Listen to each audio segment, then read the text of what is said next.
സമസ്തയുടെ ഭിന്നിപ്പ് 89-ൽ ഉണ്ടാക്കി. ഒറ്റ സമസ്തയുള്ളൂ നമ്മൾ പറഞ്ഞു, രണ്ടാമതൊരു സമസ്തല്ല. അത് ശംസുൽ ഉലമയുടെ സമസ്തയാണ്. ഈ ചങ്ങായിമാര് പറഞ്ഞേല് ഇവലെ നോർച്ചിക്കുണ്ടോ? എനിക്ക് തോന്നുന്നില്ല. ഞാൻ പറഞ്ഞുതരാം, ഓലെന്നെ പറയുന്നുണ്ട് 2 സമസ്ത ഉണ്ട് എന്നുള്ളത്. ഇവിടെ കേരളത്തിൽ നമുക്ക് എല്ലാവർക്കും അറിയാലോ, AP വിഭാഗം സമസ്ത, EK വിഭാഗം സമസ്ത.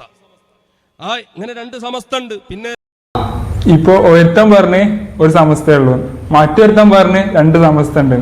ഈ രണ്ടാൾക്കും നിർദ്ദേശം കൊടുക്കുന്ന ഒരു സ്വാഹിബുൽ ബക്കറ്റ് ഉണ്ട്, ഓനെ കാണിച്ചറ. അത് ഒരു പറയുന്നുണ്ട് ഒരു നിർദ്ദേശം കൊടുത്തതാണ് എന്നുള്ളത്. കേട്ടോളി. ഒന്നിരായ അഹ്സനി ഉസ്താദ് നമ്മോട് സംസാരിക്കുന്നത്, തൊയ്യൂർ ഉസ്താദ്, നമ്മുടെ ഉസ്താദുമാരൊക്കെ ഇവിടെ സംസാരിക്കുന്ന വിഷയം ഓരോ സമയത്തും ഇന്നത് പറയണം എന്ന് വരെ, വിഷയവും അതിന്റെ രൂപങ്ങൾ വരെ അസ്ഹാബുൽ വക്തുകളാകുന്ന മശായിഖന്മാർ നിർദ്ദേശിച്ചുകൊണ്ട് നടക്കുകയാണ്. അതന്നെ സ്വാഹിബുൽ ബക്കറ്റ് നിർദ്ദേശം കൊടുത്തതിന് ചുരുക്കി പറഞ്ഞാല് ഇങ്ങനെയൊക്കെ പറയണം എന്നുള്ളത്. 2 സമയത്ത് 2 വർത്താനം. 2 തന്തൊക്കെ വന്നവനൊക്കെ അങ്ങനെ ചെയ്യലുള്ളൂ. വല്ല എത്ര തന്തൊക്കെ വന്നാന്ന് പഠിച്ച റബ്ബിനറിയാം.